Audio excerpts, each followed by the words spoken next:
నమస్కారం. My TV news కు స్వాగతం. తిరుపతి జిల్లా సూళ్లూరుపేట నియోజకవర్గ రాజకీయాల్లో ఇసుక వ్యవహారం ఒక్కసారిగా హీట్ పెంచింది. మాజీ ఎమ్మెల్యే కిలివేటి సంజీవయ్య చేస్తున్న ఆరోపణలపై ఎమ్మెల్యే నెలవల విజయశ్రీ తనదైన శైలిలో చురకలు అంటించారు. గతంలో మీ హయాంలో జరిగిన ఇసుక దందాలే ఇప్పుడు మీకు గుర్తొస్తున్నట్టున్నాయి. అది మీ అలవాటు, మా విధానం కాదు అంటూ గట్టిగా కౌంటర్ ఇచ్చారు. అవసరమైతే మీకంటే పెద్ద రౌడీల్లా మారతాం అంటూ ఆమె చేసిన వ్యాఖ్యలు రాజకీయాల్లో చర్చనీయాంశమయ్యాయి. ప్రభుత్వం పక్కాగా నిబంధనలు అమలు చేస్తుంటే బురద జల్లడమే పనిగా పెట్టుకున్న మాజీలకు కాలం చెల్లిందని విజయశ్రీ హెచ్చరించారు. అక్రమాలు ఎక్కడ ఉన్నాయి, ఆధారాలు ఏవి అంటూ సూటిగా ప్రశ్నిస్తూ ప్రజలను తప్పుదోవ పట్టించే పాత చింతకాయ పచ్చడి రాజకీయాలు మానుకోవాలని మాస్ వార్నింగ్ ఇచ్చారు.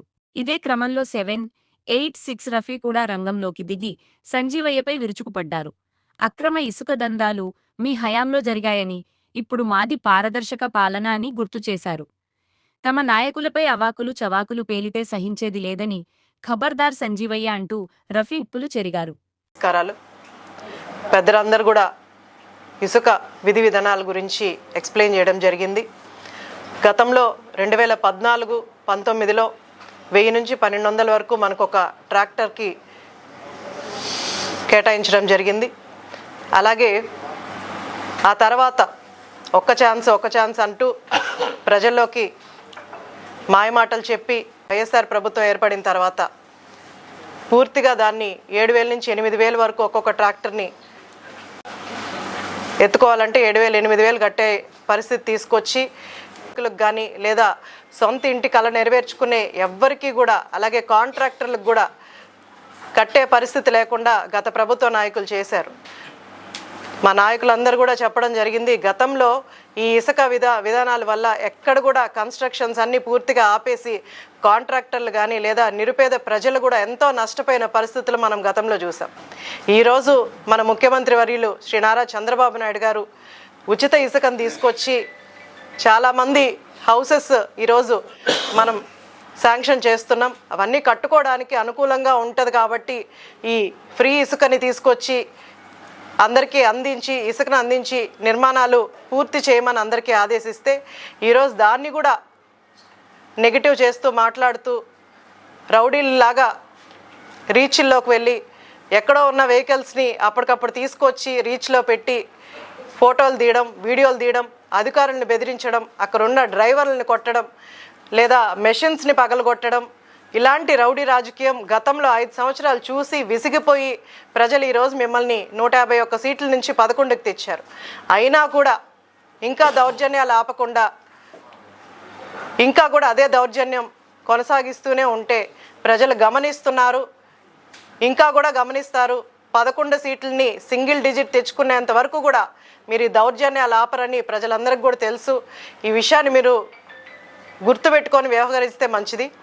ఎందుకంటే గవర్నమెంట్ సూళ్లూరుపేట నియోజకవర్గంలో ఒక రీచ్ని ఏర్పాటు చేసి దానికి టెండర్లు పిలిచి టెండర్లు ఎక్కడి నుంచైనా వేసుకోవచ్చని మనకు పారదర్శకంగా ఈ టెండర్లని పిలిచి ఆ టెండర్లు వేసుకొని గవర్నమెంట్కి కొంత ఫండ్ కట్టి ఒక రీచ్ని తయారు చేసి, ఎందుకంటే ఎక్కడ చెత్త అక్కడ పేరుకుపోయి డ్రైనేజీలు రోడ్ల మీదకి వస్తూ లేకపోతే వెహికల్స్ వెళ్ళాలంటే అసలు గుంతలమయం, ఒక్క వెహికల్ కూడా వెళ్ళే పరిస్థితి, కనీసం బైకులు కూడా ఫ్రీగా వెళ్ళే పరిస్థితి లేకుండా మీరు రోడ్లు చేశారు, డ్రైనేజీలు చేశారు.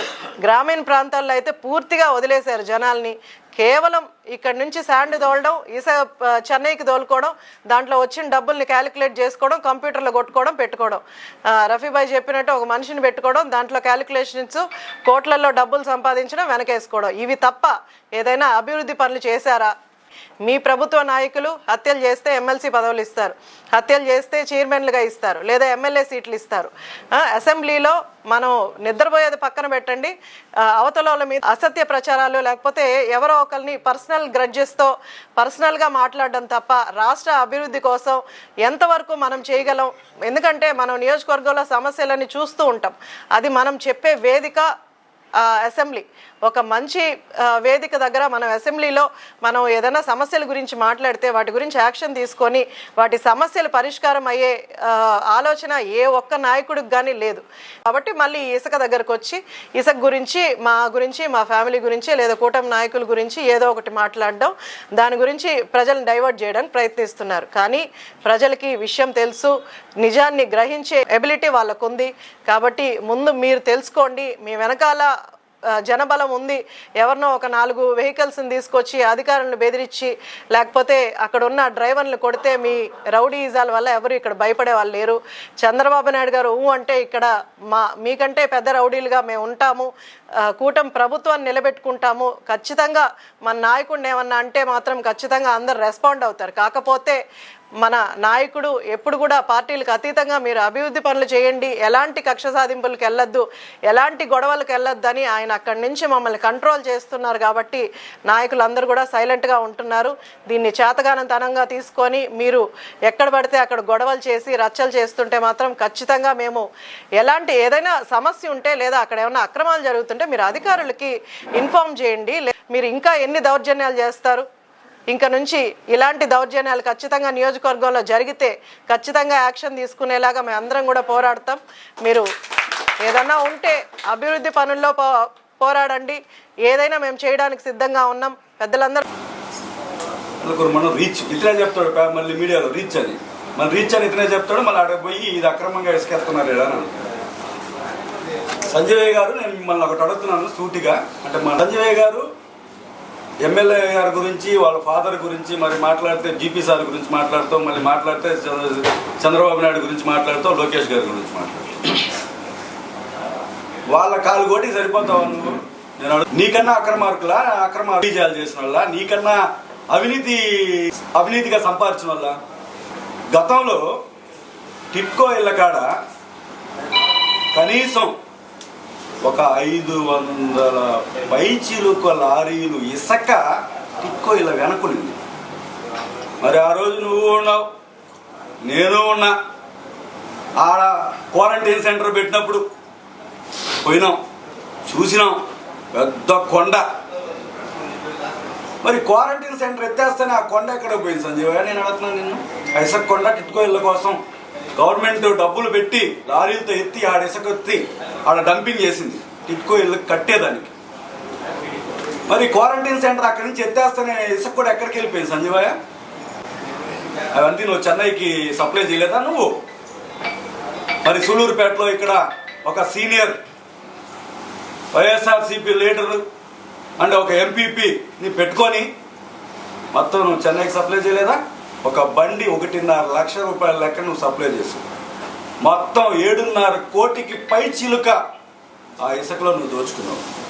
ఇది వాస్తవా అవాస్తవా? ఎక్కడ పోయిందా ఇసుక? చెప్పులే. మరి ఆ లారీ నెంబర్లతో కూడా ఉన్నాయి నా కాడ. ఆ లారీ నెంబర్లతో కూడా రాత్రిలో నువ్వు పెట్టించి లారీ నెంబర్లతో కూడా ఉన్నాయి. నేను చెప్పాలంటే చాలా ఉన్నాయి, బ్యాక్గ్రౌండ్ గుర్తుపెట్టుకో.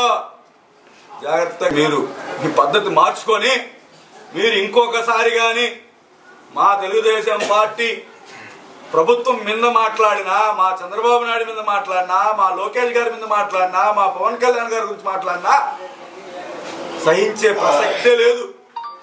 మీరు మోడీ గురించి మాట్లాడితే మీరు తోకలు పడిపోతారు, జైలుకి వెళ్ళిపోతారు. సహించేదే లేదు. మరి మా ఎమ్మెల్యే ఫ్యామిలీ మీద కానీ, మా తెలుగుదేశం పార్టీ నాయకుల మీద కానీ, నియోజకవర్గంలో ఎవరి మీద మీరు అవాకులు చెవాకులు పేరారా, ఖబర్దార్, రోడ్డు మీదకి వస్తాం, తట్టుకోలేరు. గుర్తు పెట్టుకోండి.